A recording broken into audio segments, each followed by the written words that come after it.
Obviously, I know a lot of things that happen in the Marvel Cinematic Universe. I've been following Thor since the first movie. I mean, that's how I fell in love with Loki. But this particular film right here is special, is amazing, and is awesome for the things that are not there in the first two movies. It will shock you. Get it? Because Thor's hammer, electricity, and you know what? I shouldn't joke around. I'ma just go. Goodbye, world. Good morning, afternoon, evening, everyone. Hi, my name is Mira, and welcome back to my channel. For those of you who have been here, congratulations. Thank you so much for sticking with me through thick and thin. And right now is definitely the thin because I haven't posted anything in almost like a week, perhaps. There's a lot of things going on. First of all, of course, I'm working, so sometimes I'm busy, because I have a day job. And I just see that. Can you see it? See? I just had an operation. I got I don't know what it was. I think it was called lymphoma. Got cut out of me. And it was an interesting experience, and it took like a day of my life.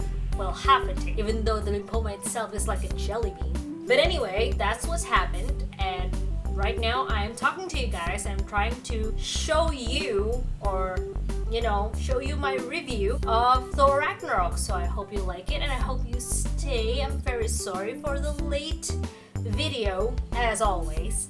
And for those of you who are new, hi! My name is Mira and welcome to my channel. I do movie reviews and trailer reactions. For now, there's just those two. Sometimes I do series review. Sometimes I'm just, fangirl. A lot. So, I hope you stick around. I hope you're going with me through this beautiful adventure. I think it will be beautiful. I mean, I'm sure it will be. Don't you? So I hope you like this video, and if you haven't, please make sure to click that bell button besides my subscribe button so you'll be notified if I upload something new. Now, moving on to the review, like I said in the beginning, I've seen the first movie and the second Thor movie. A lot of people talk smack about the second one, saying that it's not even as good as the first one. But for me, they're the same. But Thor Ragnarok, there's something special in the mix that makes this movie stand out compared to the rest. And I'm about to tell you what it is, so just kick back and relax, grab some popcorn, and let's all fangirl to the main character, the brave, beautiful, strong Loki! Oops, my bad. Thor. Of course, I mean Thor. Sure. The movie started with Thor trying to prevent Ragnarok and succeeded.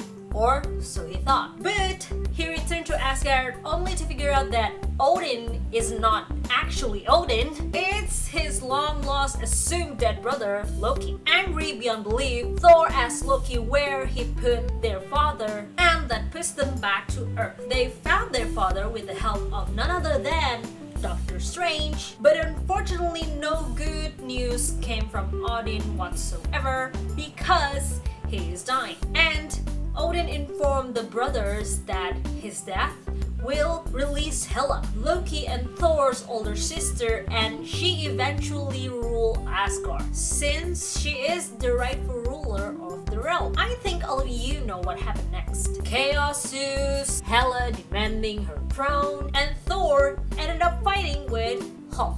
All of these are actually in the trailer, so it's redundant for me to even talk more about it. And I assume you've watched the movie because it's practically everywhere, but just in case you haven't, stop here. I'm about to put on some serious fangirl attitude that you might never even seen before, but you will. So if you haven't watched the movie, it might turn your brain into mush.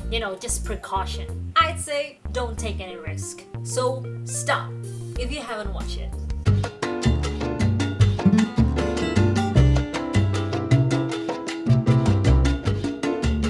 The first thing that I realized is is, of course, how this movie will be much more funny than its predecessors. Not that I hate Thor 1 and 2, but I always see them as a movie with a slightly serious tone. But in Thor Ragnarok, everyone seems to have fun with the scenes, the storyline, and obviously, the jokes. One of my favorites is how Loki is introduced back to the movie. It was hilarious and so much fun. But it did change the vibe of Thor movies just a little bit. I mean, before, I think in the second movie, we can see how Thor was flabbergasted and surprised beyond belief when he learned that his brother died. And now he just brushed it off. Like it doesn't really bother him that much anymore.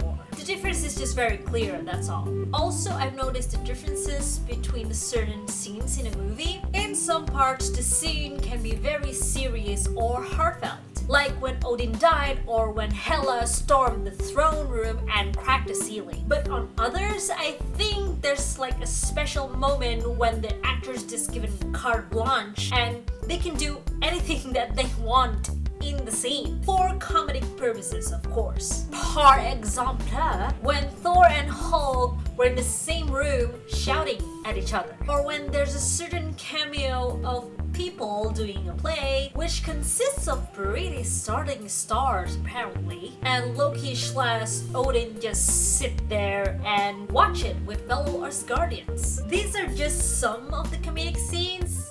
It's just how the movie goes. Serious. Fun! Cut back to serious. Then suddenly moves back to fun. This may be also the reason why the speech is a little bit different. A friend of mine who watched the movie with me did mention that the words and the speech is a little bit more casual than before, meaning more simple phrases than royalty talk. But I'm happy to see that despite the quick change of mood, the story still have a visible red line that we can all follow and enjoy. And there's a lot of new characters that I personally like, as I'm sure you do too. Although, we should not forget about some important characters in the previous movies, which is Jane, Darcy, and Dr. Selvig. I mean, we all know how great and sometimes comical can they be, especially with Darcy. We'll live and strive for her snarkiness. But even though they are greatly missed, I don't think this storyline is affected that much by their disappearance. But then again, this storyline mostly involved Thor and him being outside of Earth, where naturally Jane and the rest of the crew are there. I mean, what is your opinion? What do you think about their absence? Please let me know in the comments below because, of course, I still want to see Darcy make silly, witty comments about Thor's muscles and hammer every once in a while. And Mia? Who can forget about that? I will talk more about the storyline because there's simply nothing else to talk about. It's funny, it's fast-paced, and it's full of action. But I will talk a lot about characters, so bear with me. First off is obviously Loki. We saw him as this very talented wizard, a backstabber, of course, and an all-around interesting villain to follow. Even though he still has his horrible ways, as you might see in the movie, but I feel like he's being downgraded. Before, we see him as this being who wants power and attention, but now, after he got Asgard in his grasp, all he did was throwing parties and watching over-exaggerated dramas about how he is the savior of Asgard. Despite the great cameos in the scene, I didn't think that this is how Thor will find out about how his brother has been running the show. I mean, remember how broken he was when he thought Loki died? I did not see it here at all. But then again, Thor already know that his brother is capable of breaking hearts, and he was just not having it anymore. But on the plus side, we can see Loki in the funniest moments possible besides just being smashed around by Hulk. The Doctor Strange part is my personal favorite. Then, yes, of course, I will talk about Hulk. In here, we see Hulk as an entirely different being. We see Hulk talking, for instance. Then there's him having a separate identity than Bruce Banner. Even Bruce Banner himself is so much different than he was when he was in Avengers. So it's a refreshing change for this character. I really want to see him more in this state and not just as a scientist or a roaring green guy. So good job, Hulk. Another character that I want to talk about is Korg because he is so unique. He is a big rocky guy but with a voice of a mushy person and just being very adorable regardless of his size. He didn't show up much, but I'm happy every time he did because I know I'll be laughing my ass off. Bonus points by being voiced by the ever awesome director Taika Waititi. Love Korg. Love him so much.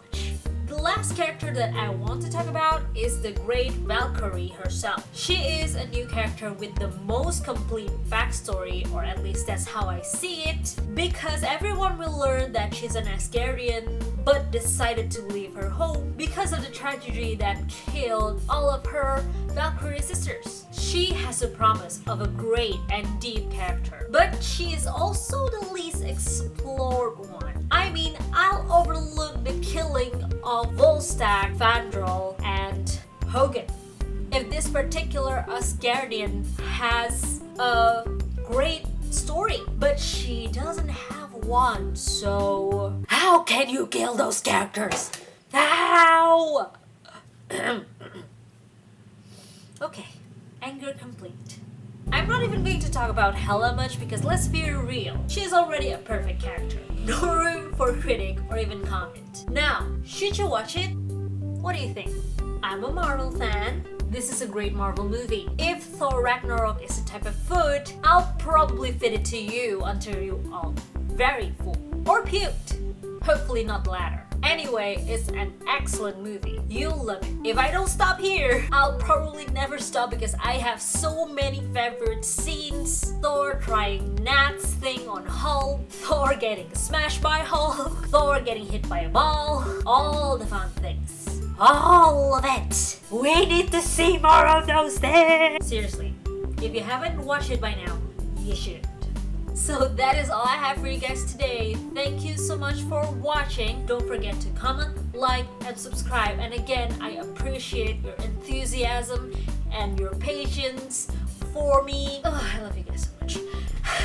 Don't forget to follow my Facebook and Instagram as well. And I will see you next time. Bye!